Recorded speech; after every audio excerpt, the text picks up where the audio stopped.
We're glad that you could join us, and actually we'll talk a little more about it. I mean, part of what we wanted to do is also introduce, for those of you that are new, I think there's a lot of new faces compared to some of the past events that we've had, the meetups that we've had. I want to do a little intro, really about the history of Product Tank and kind of why I decided to create World Product Day today, which is going to be joined all around the world. So, they said 8 years ago it was pretty lonely, and so they started Product Tank because really there hasn't been a lot of support other than pragmatic marketing training and some of those things around that product community. Many of you probably know Product Camp. We have some members from Product Camp here as well too. But it was a way to kind of begin to bring product people together. So they had Product Tank, that grew into Mind the Product, the conferences. And so now you kind of see in the backdrop there all the different meetups. I think there's over 80 or 90 different meetups. Product is a whole lot less lonely. You kind of be able to find each other, have these meetup groups get together. So it was interesting, we were going through this slide. They first edited this slide down to 15,000 because they thought 150 was wrong, and they went back and did a count. There's actually 150,000 people that have signed up through product tanks or Mind the Product groups across the globe. In over 150 cities, and that list is growing. We started this one last November, was our first meetup, and so we're glad you guys are here with us. Additionally, there's a newsletter, so if you haven't participated in that, there's content from different meetups, the Product Tank meetups, as well as the Mind the Product groups. And there's also a Slack group.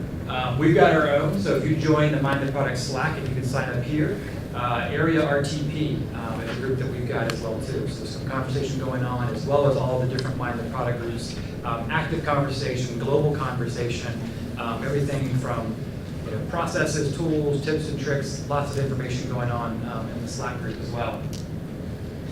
They've got a couple of conferences as well. If you hadn't had a chance to join, I know a couple of us have gone before. There's San Francisco, there's London. The San Francisco one is a bit later this year in July. And of course, then there's the blog and the content as well too. And so a lot of that gets pushed out through the newsletters, but you can also go and read the website as well. So kind of a whole new wealth of information that we have, another source of information as product managers and product people. So funny animated video. Kind of how it's grown, different locations, and how they've grown around the world. And really in the last couple of years, there's been a significant momentum. Kind of this is the product tribe, right? This is the group of people you can meet up, like-minded people to talk about product type things. So 8th anniversary of Product Tank. And the first one started in London. We've talked to some of the founders before. It was a bar meetup. Something we actually will be incorporated into our group as well too. We've been doing some more of the formal events. A lot of people say, hey, it'd be great to just kind of get together and talk shop, have fun. So look for that this summer. We'll probably start rolling out some of those meetups where we'll work with some area businesses to get everybody together, talk, network, and kind of co-mingle and commiserate with our experience of what it's like to be in products in the Raleigh area.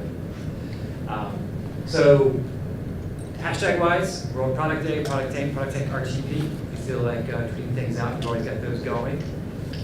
And we're picking this up. So there's a global, so the whole idea was that they've got, I think there's 90 of them that are going on today. We're picking it up from these zones over here. A lot of things are going on the East Coast right now, East Coast and Central. And then an hour from now, we'll have kind of the Central region start picking up as well. So it's kind of an exciting day to kind of watch it going around. I woke up this morning to some tweets from people in the group that were finishing up in London and kind of doing that. So it's been interesting to see kind of the flow. It really has traveled the globe today. Kind of a neat little experience to see. For those of you that met us, I'm Wes Gillette, also joined by Dan and Ekong, I think, might still be out in the hallway doing registration. Isabel's not with us tonight, she's out. We're the local organizers. You can reach us through the website, through our contact information. You can reach us through the website or find us on Twitter or a variety of different places. We're always looking to have speakers, content, locations, sponsors, whatever you might want to do. Anything we can do to kind of build community here locally and continue from there. So tonight, we've got some kind of thought in kind of, I guess, remembrance of World Product Day. I guess to celebrate World Product Day. So I thought we were kind of funeral-esque for a second. It's a kind of celebration of World Product Day. What's it like to have actually a panel that comes from a variety of different organizations from both maturity where they are in their life cycle, but also scale and size as well. So that's kind of our goal, is to think about what does product management look like at a variety of different companies and different life cycles. So we're joined by that panel tonight. We have a global sponsor in Amplitude. They do analytics for product teams. And then locally, I'm going to have these guys join us because they were gracious enough not only to provide the facility, but also food and drinks, and also the AV. So if I could have Tony, and then I forgot who was going to come up from, is it? Lauren. Yeah, Lauren can come up and join us, and then Dan's on the panel, so Dan can talk there. But give you a chance to go ahead and just say a few words. I know Tony's been wanting to do events with us for a while now, so we'll give him a couple of minutes to introduce yourself. I'm only going to take a minute. I'm not going to bore you. So I'm Tony Kershaw. I'm a program manager here in Partnerships Office here on Centennial Campus. We have over 75, somewhere between 75 to 80 companies that co-locate, do research, hire students, and are expanding their businesses here on campus. My role is to try to create vibrancy, and basically we want to be thought leaders in everything from product management to user experience to soil science to you name it. We have tons of smart, genius folks on campus, and we're extremely excited that you all in the community are here to join us. I'm hoping to bring more types of events like this, so not just Product and RTP, but if you have ideas for events that you'd like to see here on campus, feel free to reach out to me. I'll be mailing around, eating pizza and drinking with you all. So thank you for coming. And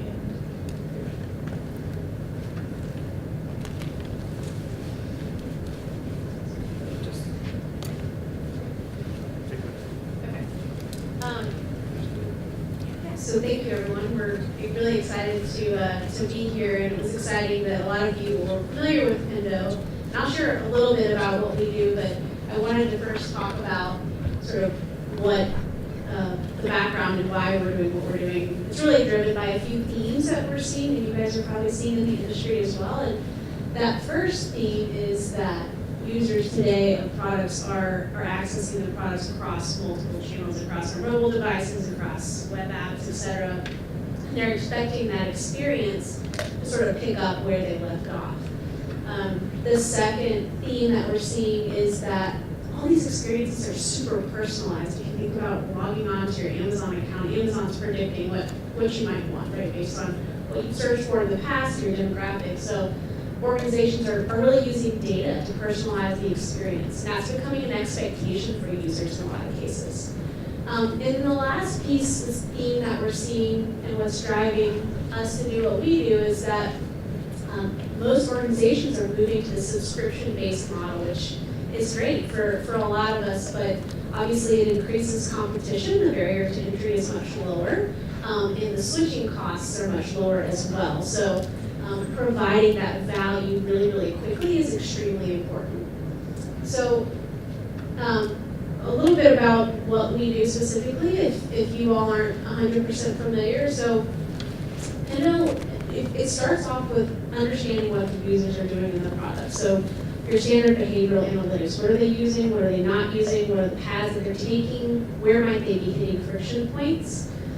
Then coupling that with more of qualitative feedback. So what do our users and customers think about this? So asking for feedback in the application.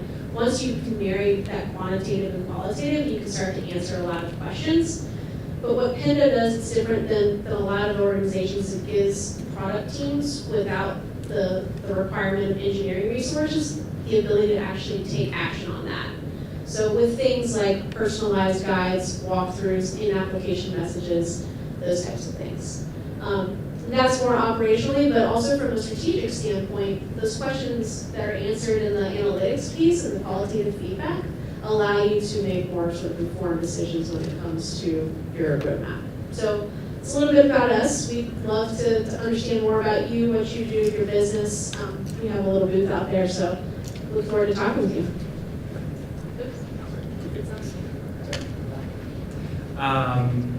Dan, do you want to talk about vaporware? Sure.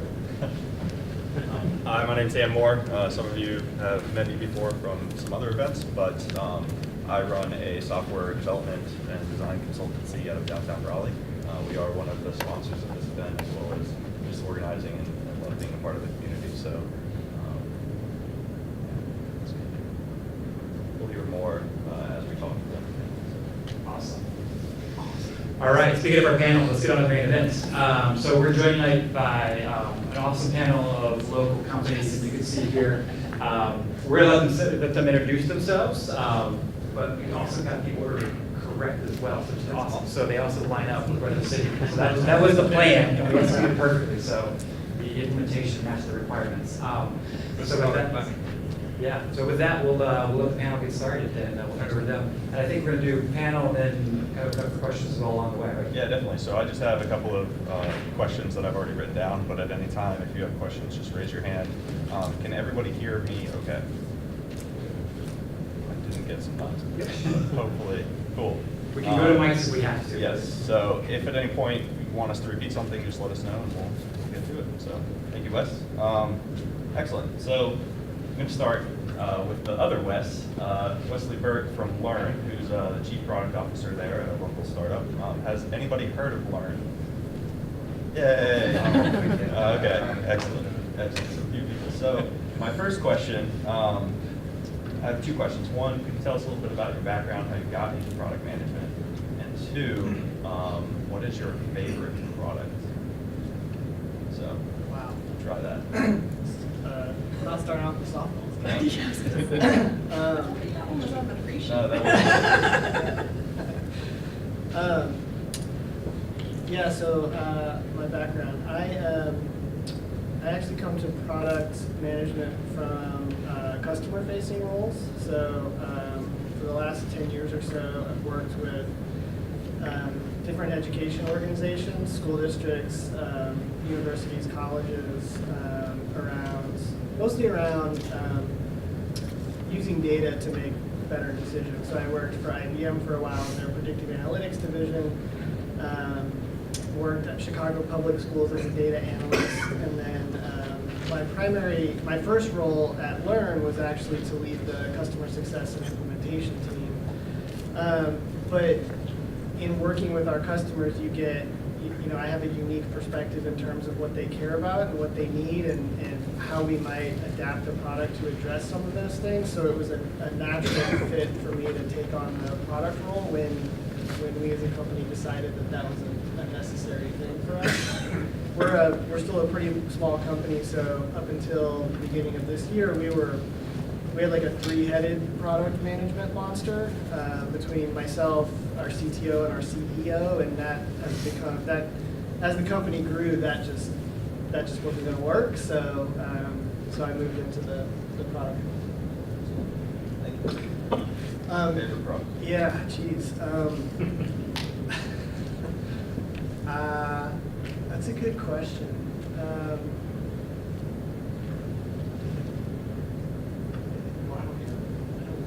I can come back. Yeah, I'm going to noodle on that one a little Okay. bit. Yeah. So it doesn't have to be software; it could be hardware. Now everyone else has a little bit more time to think about it, but I think that's the only curveball. So we'll go on to Jennifer though. So Jennifer, do you want to tell us a little bit about yourself? Sure. So hi everyone, I'm Jennifer Ardmain. I've been in product management now for almost 10 years and started in product somewhat haphazardly. I was fortunate enough to be introduced to and make acquaintances with Scott Wingo, a local entrepreneur celebrity that probably most of you know, and he basically looked at me and said, "You're a product manager." I said, "Great, what does that mean?" And I became a product manager for Channel Advisor. So here I am 10 years later, having worked at Channel Advisor for a while, and then with some other startup and growth stage companies currently with a healthcare focused CRM and data analytics solution called Playmaker Health. So I've kind of seen the gamut of, small product teams all the way up through post-IPO public larger teams with large engineering teams and all of the processes that come with that. There's a lot of differences, there's a lot of similarities. It's all product in the end. The customers always rule, so it really doesn't matter how big your engineering team is. But so my favorite product, which I use constantly, is I just have to make sure it's Sketch, not Sketch, Sketch, the screen grab one. Love that one. I use it literally probably all the time. I do my expenses with it. That's how much I use the damn thing. So it's definitely SKITCH. It's pink, not Pendo, but the same. It's got that same kind of pink thing going. one by Evernote. Yes, and it's It's connected to abandoned. Evernote. Yeah, it's by, I think Evernote, did they buy it or did they? They create it? closed it They closed it? a couple of years ago. But it's still it still Yeah, it works. still works. It's still Still there. works. It's just an Evernote like sub-product. It's just not changing, so it's It's perfect the way it it's is. perfect the way it is. Excellent. Brian, Yes, thank you. do you want to tell us? a little Yeah, bit about okay. that? Thank you. My name is Goran, and I work for a company called Wise Eyes. What we do, we try to make your eyes smarter, or what you see smarter, more intelligent. So we combine AI with AR, with computer vision, and that's more like face and text, with indoor or outdoor location system, to make that in one experience to end user. So we are in 3 segments. One is hospitality, and that is large theme parks, cruise ships, high-end hotels. We also do warehouse, because it's like a theme park, but if a box fall over, it's okay, we can test everything there. So that's what we do warehouse, that's we wouldn't do it. And then we do automotive, so that's the 3 segment. Excellent. Yeah, so we have a lot of fun. What about your path into? My path into this, I'm coming from the army in Sweden, or actually the Air Force in Sweden, so lieutenant in Sweden. Moved out of Sweden to London with IBM, become a product manager for Europe there. And then I moved to US and liked it so much I stayed. So worked for large companies. I have also started 2 startups before this one. One was the latest one, was security in California. And now I'm actually here to start up together with Michael, start up the company that we are starting. Excellent. So I've done product management most of my life, but I've also been in sales and also engineering Excellent. development. Yeah, so it's good to have that experience. I see if you're a product manager, to survive in today's world, you need to have a big breadth of skills. You also need to make sure that you protect the customer, but you also need to make sure you can communicate that internally, and you need to have a lot of personal skills, I think, to communicate with people, to succeed and survive. Because it's a tough world. Yeah. No, you agree, right? It's a tough world. So to help you through the tough world, what is your favorite problem? I actually, because we are a small company, so I had to start doing some design for web, mobile phones, and tablets. I think it's Podio, is that what it is? It's a software that you can design Podio or something. And I just love it. I have so much fun in the evenings with that one. And because you can see what it does, and then you can test on your phone, it actually works. It's pretty cool. Yeah. So you're a designer now? Yeah. We have to help out, when like you said, right? You have to help out. But when probably within 2 months, we will have a bigger crew online. And we also looking to moving into research for just like to have a big place. Okay. So our goal is also to be, when it comes to AI and AR, we want NC State to come down and visit us and hang out with us. So that's really our goal, see what goes. Excellent. We never know. So Eugene joins us from Citrix. You want to tell a little bit about your background and how you got? Sure. So I probably have the least amount of product experience of the entire panel. So most of my experience is software development. My education was business, and I did software development for most of the career. I came to Citrix as a dev manager, and then I had an opportunity to switch to the dark side, and now I'm leading a product management team, and also what we call an offering team, which is a cross-functional team. Citrix, mostly known for its virtualization software, virtual apps, virtual desktops. I'm with Sherfall team that was born here in Raleigh, was acquired by Citrix 2011. It was an interesting journey because while Jesse Lipson, our founder, was at the helm, we could do whatever we wanted, and we pretty much got all the investment infusion from Citrix, but we ran our own gig. And then Jesse left, and we got more and more absorbed into larger Citrix. So now it's very interesting where there's a significant culture clash between different engineering teams and product teams and design teams. But there is also a lot of respect to Sherfall team because they're the only cloud product at Citrix, and the entire company is moving their products and services to the cloud.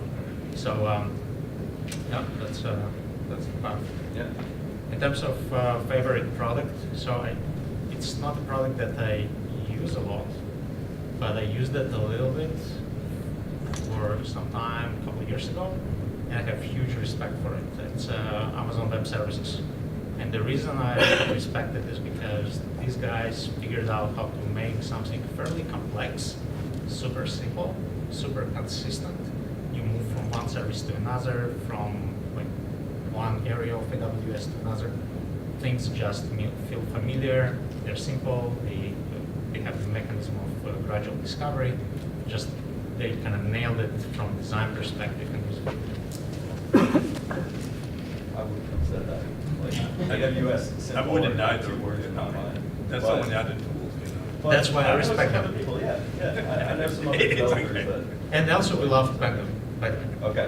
So there's- We're a big Pando customer. Pando is like growing at such rates. Right. Everywhere. Excellent. Do you have a favorite product now? Yeah, I thought about it. It's probably like a pretty cheesy response, so I'll just admit that now. But I travel quite a bit for work, and I have a 2.5-year-old daughter, so FaceTime Yeah. is actually Hey, now we knew that one.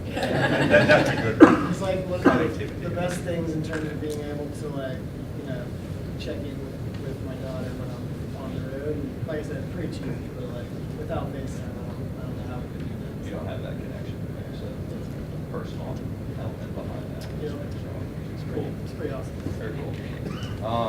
Awesome. So getting into a little bit more behind each of your companies, it sounds like we have a variety of different team structures here, all the way from a solo team up to potentially many product managers at once. So I had some questions around what does your team structure look like? What kind of responsibilities do people on your team have? How do you divide those responsibilities? Some of the complexities behind that. So let's start on this end. Sure. So like I mentioned, we have the structure, the business structure is offering teams. So offering teams are usually led by a product leader, and the team has representation from engineering, product, customer success, sales. And that team is responsible cross-functionally to develop and launch whatever it is that they're responsible for, the area of the product. And the way we organize is around our value prop, specifically around our differentiators. So experience, which is mobile, web, desktop applications, which is what I own. And then we have security, which is another differentiator. So all the security and compliance features and programs. And the other offering team is choice, which is in ShareFile we offer a choice of storage. You can keep your storage on premises or in the cloud and choose your own cloud. So there's a team that's responsible for that feature set and products in that area. And then Sorry to interrupt, are those separate products within each one of no, those? so this is all ShareFile. Okay. These are product areas, so to speak, but these are actual differentiators that we have versus competition. So we organize around those differentiators. And then when you look kind of drill down into, say, my team, which is experience, then we have a product manager responsible for web, product manager for mobile, and product manager for desktop. But we learned that there are more kind of responsibilities than just those modes of operation. And we have secondary, every product manager has a secondary role. So for example, a web product manager, their secondary role is collaboration. So and then when they think collaboration, they don't just focus on the web. So their role is evolution of the web experience, but they're also responsible horizontally for collaboration as a kind of horizontal function. It doesn't matter whether it's mobile, desktop, or web. So to drive that horizontal roadmap in addition to their vertical is probably their own word for that. That's interesting. Is that similar to anybody else's experience? That's the first time that I've heard of teams being divided up into offerings. Jennifer? I haven't experienced. I mean, so I've typically the teams that I guess I've been part of or worked with have mostly been around sort of a product feature set breakdown in the sense of, you know, from a user's experience throughout that entire product feature set, not necessarily breaking it up the way that Citrix is. That's really interesting. Not everybody does that. Yeah. That's why at Citrix, Yeah. even at Citrix Company. So Oh, okay. That's how we do it at Citrix. That's the share file side. What are some of the advantages of this? The advantages are that we don't have, we don't really think in terms of handoffs. So if we need marketing, go-to-market, support, we all in it from day one. So as we concocting our quarterly plan or annual plan or feature, we all together from first meeting until the last meeting. We plan it throughout together. So it's not like marketing and support don't sit in grooming me sessions. So there are some offshoot meetings that happen, but as a thrust for that experience or security or choice, we all moving together from day one. And that it's just feels more collaborative and less handoffy. So there's no walls Yeah. in between those people? Or fewer, yeah. Fewer, okay. There's still are walls because of communication issues or other things like that, but it's interesting. So how does that compare to another environment, I guess, of West? You have multiple product managers or? I know you're a pretty small product. Yeah, no, we still operate in startup mode, so we run pretty lean still. So our product team is small. So I'm responsible, I guess, for overall product strategy, roadmap, things like that. And then I have a product manager who basically runs our day-to-day, like operations, sprint planning, like coordinating with our development team on, keeping us on time and on task. She should probably actually be up here. She does most of the work. And then we have a UI UX lead who is basically our resident designer. And that's pretty much our team. Like, so between the three of us, like we're responsible for all of it. And then we have a chief technology officer who manages our offshore development squad. So that happens over there, and that's how we roll. So that's a pretty big difference, though, of having a huge wall. You mentioned offshore. Does Citrix do offshore development as well, or do your developers join those same meetings? They join seminars. So virtual, we call that virtual team. So if there is a project under one of the software teams, we spin a cross-functional, three in the box, what we call it, PM, engineering, CX, design. And these people may live anywhere. Like they may be in Bangalore or in Santa Clara and in Raleigh at the same time. So we are looking at it. We have a lot of experience from the people that, the owners and the people we work with. Right? So what we decided to do was we go more from we can have a product manager for each of the segment, right? The full experience of the customer from A to Z. To take the customer requirement, know how the operation is doing, so they know we don't overcommit, we deliver. Then we're going to have one that is responsible for the core, right? The feature. But we're all working with we have team goals, and we have a cash payout if the team perform the way it should and the delivery time.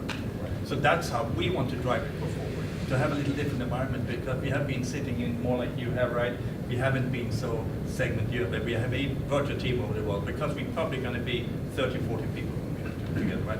And we're going to have, as I said, we have the three verticals, two of them very similar, and then we have the core platform underneath. So that's what we think and how we're going to build it. So if we become successful, everybody has been a part of success, even if you water the flowers in the office, right? Or you drove the new product design, we all get benefits of it.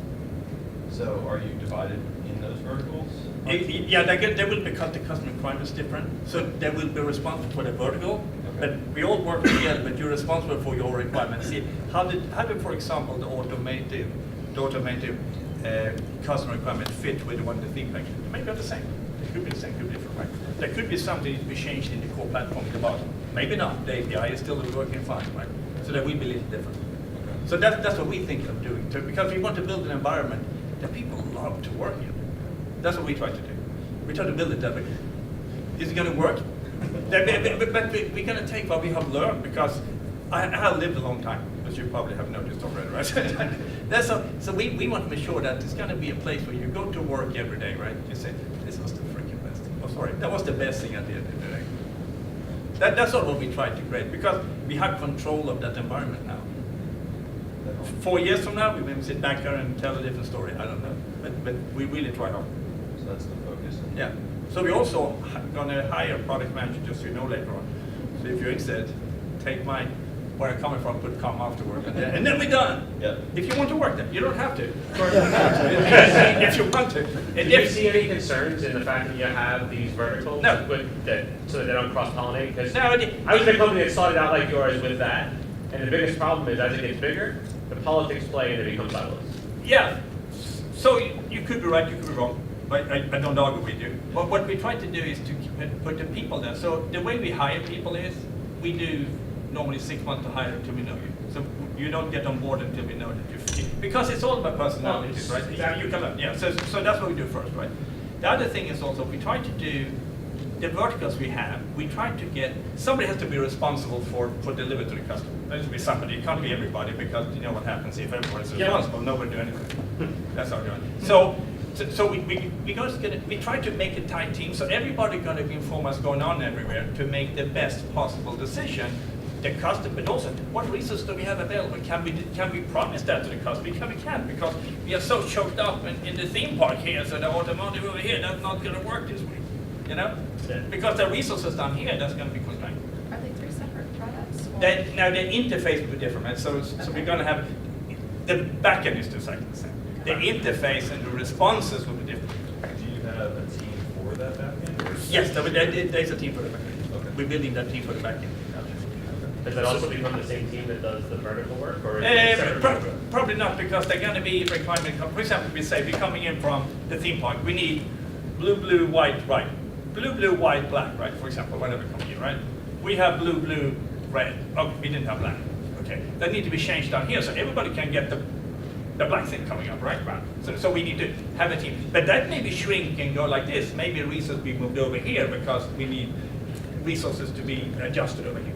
So we're moving resources, not like, okay, I have nothing to do today because I'm done. No, because we have a team. So you're running the built, full right? agile sprint, Yeah. move the resource Yeah. where it needs to be for this. And if I can help Jennifer be successful, we will be successful. We try to drive that environment. It's not easy. I don't tell it it's easy, but we try to No, get we're in the process of trying to change our waterfall to that, and let me tell you, it's quite interesting. Yeah, but think about we coming from a waterfall environment and from an agile. 30 years ago. Yeah, 30 years. So we are in the driver's seat for this. We try to create something different. We try. You know what happens when you try? If you try, you maybe succeed. If you don't try, you will not succeed. I can tell you that. Yep. If you try, you maybe will succeed. And that's what we focus. We focus on to build success, not to fail. You know?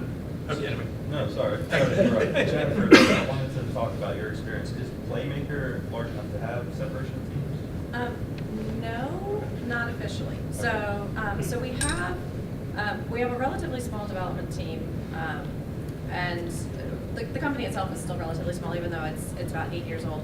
And we have a legacy platform where most of our customers still exist. We're in the process of replatforming and building a new platform. And for anyone who's been through the whole replatforming endeavor, and I hear everyone says, I know, believe me. No migrations, hard cut. Exactly. Sorry, we're just going to say goodbye to all of you. So all of our development team is focused on sort of the replatforming, but of course you still have paying customers on the old one, and support tickets and all of the rest. And so we'll throw them a little bit of a bone every so often. So we don't have separate teams, but we do have to be very cognizant of. Today we're working on this set of code versus somebody needs to spin off and work on that set of code tomorrow. And then within our development team, we also have 3 applications. We have web and then both native iOS and Android. So I have, even within a small development team, engineers who are focused on web versus mobile. And this sprint, for example, my mobile guys are all picking up web because we just need to, they just need to do it, and we just need to do it. So throwing them some of the easy web tickets while we can kind of get them up to speed, and then we'll get there. But from a product management perspective, we also have kind of like what Wes has, where I have a team with two other women who work with me. One who is helping onboard and kind of launch those new customers on the newest team. I'm sorry, on the new product. So she's doing a little bit more of that sort of blend between product and customer success support, being their sort of liaison, and then a business analyst who's helping me just kind of keep the engineering roadmap team, all of that moving forward. So your teams are divided up, I assume there's like a development manager and by capability, like that? No, we're not big enough for all of that, but Okay. yes, like, so we do have a VP of engineering, and so he can kind of spread all of that, and with one of our mobile guys is more senior than the other, and can kind of jump in and make decisions on mobile when needed. Yeah. How is that compared to Aspen? So so that's definitely, so I've had a few small companies like that where, you know, again, startup mode, you've got less than 10 engineers and you're all just kind of throwing everything you've got at it. And when I left Channel Advisor, we were at over 120 engineers maybe, and a product team of 20 product managers and business analysts. So we were a little bit more, we were siloed by product, which was to the extent of what the users were interacting with. They may be buying multiple modules within that product, but what were they buying? Sort of the capability to list on Amazon. For anyone who's not familiar with Channel Advisor, it's an advertising platform for online retailers. Were they buying sort of the Amazon capability? Were they buying capability to list on, you know, Google product search and things like that? And so we were segmented from that perspective, having to do a little bit more like Goran's talking about, with the requirements coming from the partners that we were listing on or helping our retailers list on had different requirements as far as what information they needed. So had a product manager focused on learning everything you could learn about Amazon versus everything you could learn about Google versus everything you could learn about eBay. Surprisingly, they're all different. So, you know, it's hard to have all three of them in your head at one time. So all giant companies, and having one person try to understand all of them, especially for that one product. Yeah. So, switching gears a little bit though, but maybe there's some tie into the organizational structure of your company. What kind of product process lifecycle does your product currently go through? And is that lifecycle that you want it to go through? I know that something that we do a lot is struggle to fit products into a specific lifecycle and keep it launching. We mainly work with startups. So that is one very specific product life cycle. It's a lot different, I would assume, or hope, than Citrix. So, what is Anyone familiar with Rhythm Systems? So it's Patrick Thien is a founder. It's basically an evolution of Balanced Scorecard Institute, but we adopted it at ShareFile and some parts of Citrix several years ago. And the way it works is you start by identifying your winning moves. Winning moves are your investments that are going to double your revenues in the next 3 to 5 years. And once you identify those, you start going, you're kind of working back from that and identify, okay, what are some annual goals that bring you to meet those winning moves. And you revisit it every year. Things may change. But then you break it down into quarterly goals, and that's how it works. We identify what are the quarterly goals for our business unit, and then we trickle this down to all the teams. So an offering team, each offering team will try to figure out what their contribution to that quarterly, annual, and winning move eventually is. And then in terms of cadence, we ship every week, every 2 weeks, depending on part of, depending on functionality. Web app every 2 weeks, mobile, whenever it happens. Sometimes every week, sometimes every month. But and then we revisit. We're gonna build the annual roadmap, or the annual, probably not the right word, 4 quarters out roadmap, and we update it every quarter because things change even faster than that. But this is kind of the rhythm that we got ourselves into, and it seems to be working. How long have you been using that? 3 years. 3 years. Yeah. Excellent. So you've gone through it several cycles. Several cycles. We actually doubled the revenue in probably 5 years, but I can't tell you right now 100% whether it was thanks to following rhythm or organic, or I haven't thought about it too much. Gotcha. That's good to definitely track those metrics and know that the metrics driven. So. Yeah. So what we try to do is we try to make sure that we do little, like Eugene said, right? We do like maybe 6-9 month roadmap. The thing up here was very fussy, right? But we know it's going to come, and then we focus on the 2 to 3 months. What we have a sight on the quarter, so we know what that is. So we do that. We do that way, right? And then the thinking is that we're going to have a very not but structured rollout of things, because we support phones, we have AI, we have AR, we have locations. There's a lot of components need to flow together. So we're going to have a structure. We say, thinking is every half a year a full blown comes out, right, with what's in that point. And then of course there are going to be emergency fixes coming out. Of course, right? That's always the thing. You need to fix something now because this doesn't work. So that's the structure we try to build. So is that built because of those devices and those release schedules? So you're kind of dependent on these other We are a little dependent. For AR glasses is probably new, is pretty new. We're looking at glasses that have a design. You want to wear them 18 hours a day. You think they look cool. You don't want to look like a geek, or it's going to be like you. There may be like glasses you have, right? A little geeky, but okay. You know what I mean? yeah. So we are all in for, because it's going to be worn by a person, not like a miner or something you need to have it for his job. It's going to be something that wants to wear them because it is beneficial. The insight he got by wearing them is so beneficial for him, so he's going to continue wearing them. And he's going to look like normal. So for us, that's one schedule. When we work with one vendor particularly that have this kind of glass, that look like OT glass, a little heavy, but it looks very good.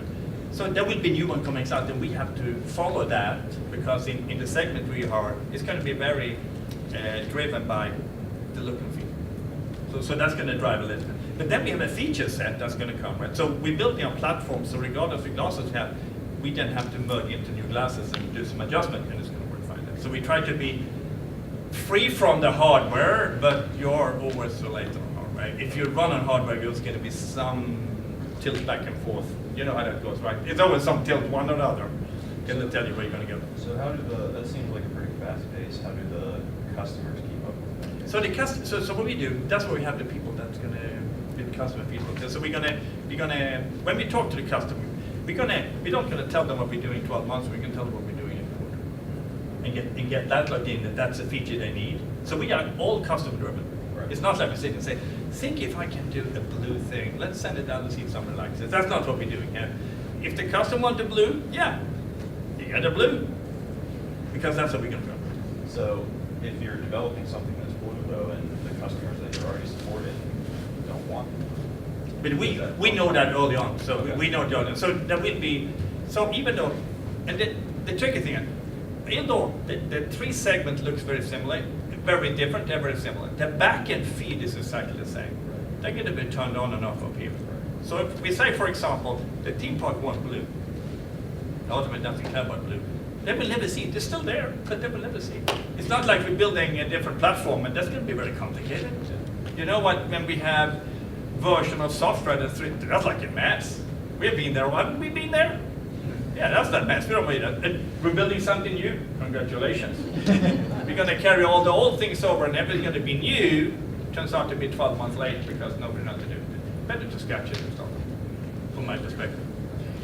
Sorry, but that's no, but it's just like much easier, because then, and what we're doing when we combine AI, artificial intelligence, AR, with computer vision, been for a while, right? And location. That's a new thing. So we have a blue ocean here that we can build from. So if we come back here 3 years from now, I can say, darn, we should never done that. But today I don't know that, but we haven't done it yet. Learning it. Yeah, we learned it. So I think we are on the verge. If you think of AR glasses and what we think about this, you go somewhere and you get information you need it when you're there, exactly when you need it, to direct you to the place you always wanted to go but didn't know about. That's what we're building. So we use it, so that's become something new and different. We use all the standard methods to get there, yes, of course. So we are a little freer than many others. So that sounds a lot different than a healthcare CRM. I mean, tons of innovation, I'm sure. No, but seriously, what does your cycle look like? Or Yeah, how does that? so I think, you know, from my perspective, it's all of the different, whether you're in a smaller company, a larger company, one industry or another, sort of everyone has the same way of approaching it in the sense that you think, what do I want to be doing in a year or 2 years? And then you say, okay, but what can I accomplish in the next 3 months? Now, the bigger the ship, the longer it takes to turn if you want to make some changes. But other than that, like, it's pretty much the same thing, you just have to figure out how far in advance to turn the ship. So I think with, you know, again, with what we're doing at Playmaker, we can't turn the existing product ship very fast because we have existing customers who know how it works and want it to work like that, and they don't want it to change, and their healthcare, by the way, they don't want it to change. And then we have the new customers who are bought into the fact that, oh, it's new and it's fun and it's different, and I'm one of the new customers and I get to be part of this like playground world, and so it can change all the time, and they're totally cool with it. Even though it's healthcare, they're still cool with it because they're part of that new group. So you kind of have that dichotomy going on even within one company, but you can see the same thing with any company. So the younger the company is, the less your sort of memory your customers have of what it can do and should do and how they wanted it to work. And then the older the company is, the more mature it is, the more mature the product is. They will remember 3 years ago when that button used to do X, Y, Z, and that if it doesn't do it like that today, they will still complain about it. Even though it does it better now, but they'll still remind you in support cases that it used to do that. So there's sort of that comes along with it. But it all comes back to the same kinds of things that we were talking about as far as planning and having an idea of where you're trying to go, and not trying to plan too far in advance because you're not gonna, things change, life happens, development teams change, different people come and go, projects take shorter or longer than you expect them to. It's all. So what kind of roadmap or goal cadence do you have? So similar, actually quite similar to what Citrix is doing as far as, thinking out about a year, thinking about where do we want this product to be in a year, and what do we think we're going to accomplish each of these quarters, and sort of evaluating it every quarter and sort of saying, are we getting closer, are we getting further away, and can we project one more quarter out? I think the difference in, again, a smaller company versus a larger company, or a younger product versus a lower product, is how many people are at the table having that discussion. The smaller company, it's maybe 5 to 10 people. A larger company with a larger product team with a larger roadmap, it's that there's like a sub team that then becomes a bigger team, that then becomes the 30-person team that needs to know what's going on. How far out do you share your roadmap with your sort of customers?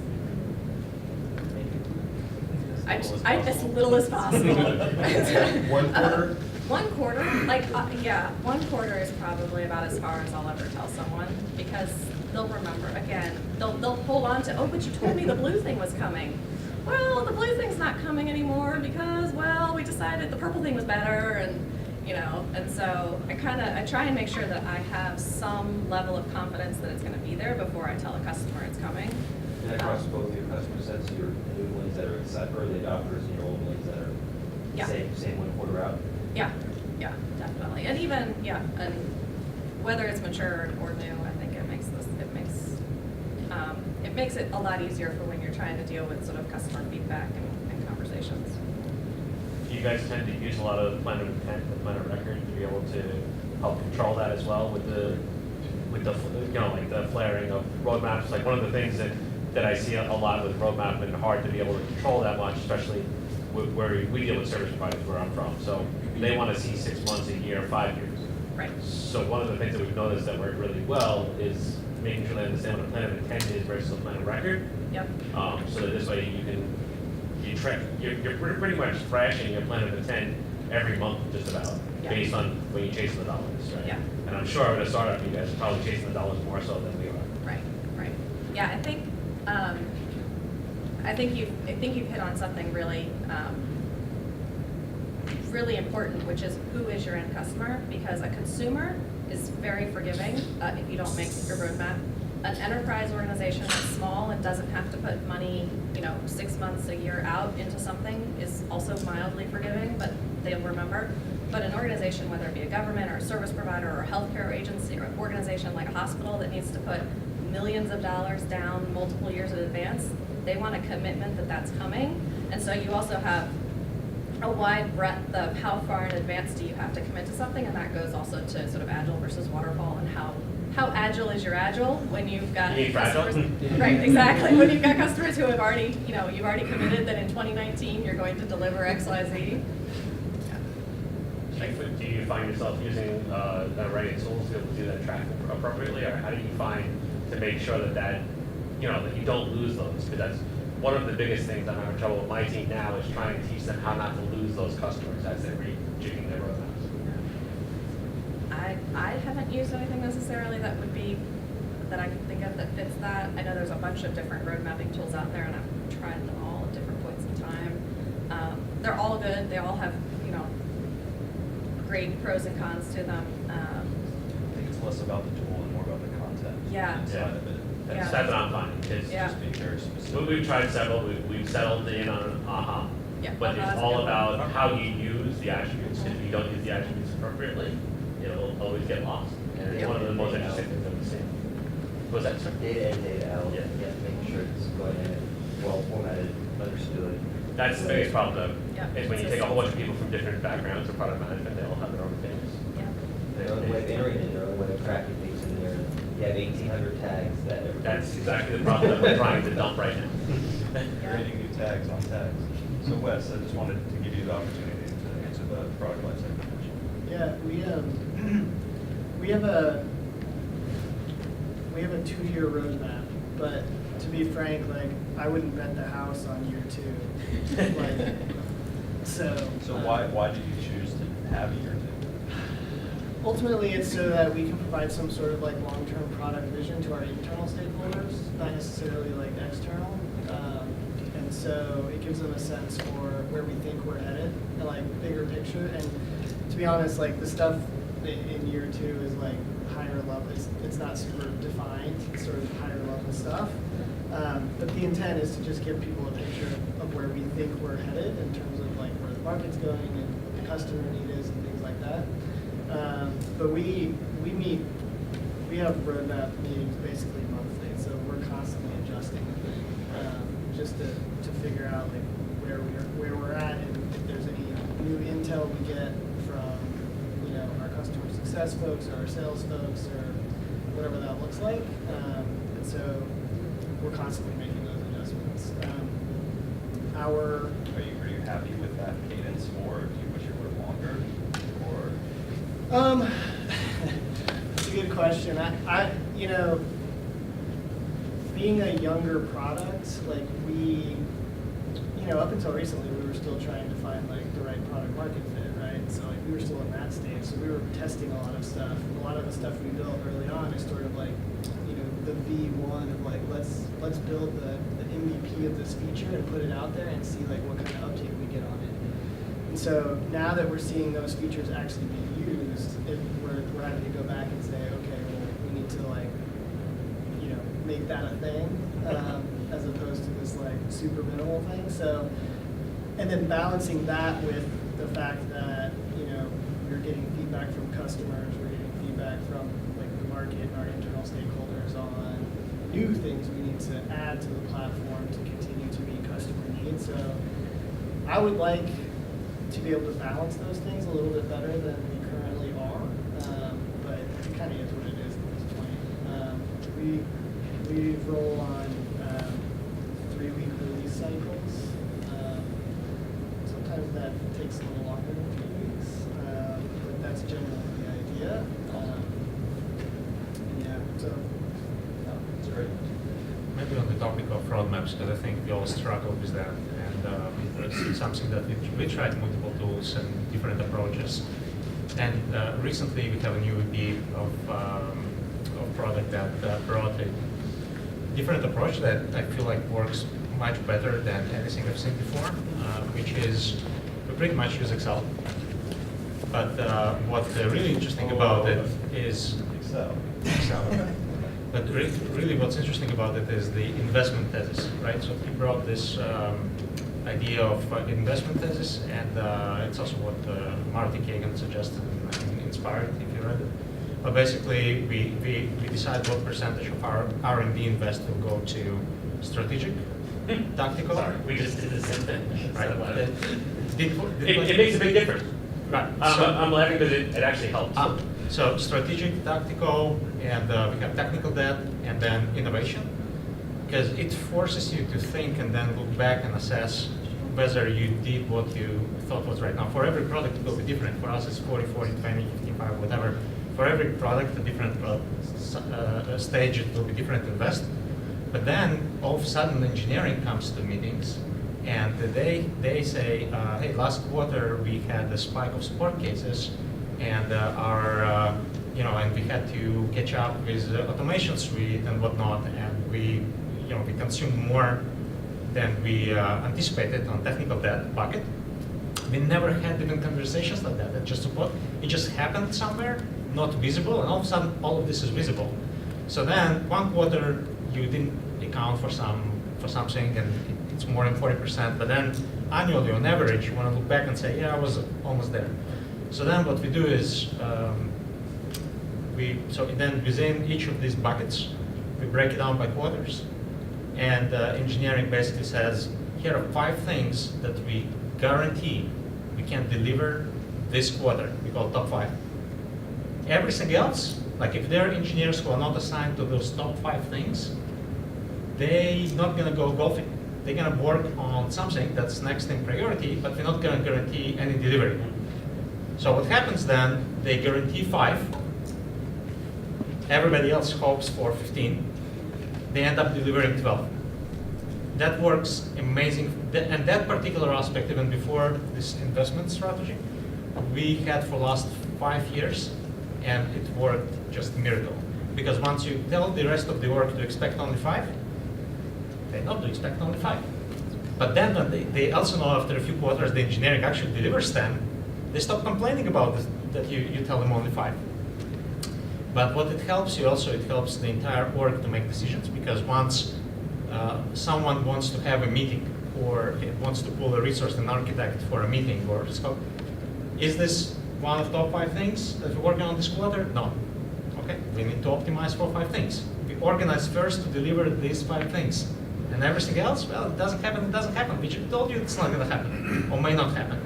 So it was a little messy in the beginning. It's like my top 5 and your top 5, are they the same top 5? So we kind of got through that when we started cascading goals better. But these 2 approaches of committing to 5 things, having stretch goals, and then bucketizing by strategic, tactical, technical debt, and then managing it all just in Excel with a few formulas to have dashboards also in Excel, works wonders. I will say that using the strategy stuff, like you just said, the percentages and giving the team percentages, we actually found bandwidth that we didn't know we had. And it actually fixed, like what you said, the technical debt and the customer satisfaction stuff started getting picked off that everybody said we can't do that, you got to do the big features. It's actually quite amazing the change that made on the engineering team. The rest of the company doesn't like it, but the engineering team delivers, but like you said, we're starting to see the fruits of it later, like you said, sales doesn't complain as much anymore. You don't hear as much from the other parts of the organization because delivery is anything more on time, delivering quality. And cost becomes visible. It's like, oh, we have 50% of our R&D invest going to keep the lights on? Really? And all of a sudden, like, where is automation? Where is this? And like, the conversation that are happening didn't happen for 4 years. So. Google released the book for free online called Site Reliability Engineering, and they have a lot of the same concepts of debt management, but it's their entire division that keeps all their services up and running 24/7. So there's some really cool topics in there, and I think that's a free PDF online. But I think we're running close to time, actually, so I wanted to give additional time just to wrap up and maybe exchange some business cards. But is there any one last question for our panel here before we break off? Just a very tactical question. So as you grow the organization, how do you deal with the whole concept of an agile team, beginning to version out, become too big to be agile, or do you control that just the sheer number of people that want to be part of that that group and that team to make it, you know, to make it, give that small company, you know, maintain that lean startup type focus. Is it Jeff Bezos of Amazon who calls it the two pizza rule? Is that the right way? Is it? Yeah. The two Yeah. pizzas. Yeah, once you get a team that's bigger than can be fed by two pizzas, you need you need to separate them into two teams or what have you. And it's true. And so then you potentially have, then you start to see, you know, your roadmap plan, your 3-month, your 6-month, your 12-month plan is more thematic, and potentially, you know, your teams are working towards those 5 big goals or your themes, but they've got their own separate deliverables, whether again it's your automotive versus your you know, amusement park or whatever the case may be. But that's how I've typically seen it, is once you kind of can break them apart and make them separate, then you give them their separate sets of things and run them, and they both can be agile, and you start to sort of see who. So don't necessarily kick them off, just give them their own Give them another thing, yeah. their own pizza. Exactly. Give them their own pizza, give them their own stories, give them the things that make Got sense. it. So like in my case, because I have web and mobile developers, if I got big, I would probably split them. I'd probably, well, I don't know, quite frankly. I might put a few web and mobile on this side and a few web and mobile on this side, and again, put features on them and say, okay, this team's working on feature X and this team's working on feature Y. Make sure it happens on all 3 platforms. Or if we had something different that was going on, we needed to launch a new app or build the app from scratch, maybe then I'd spin off one of the app teams. But it sort of depends on what your project is.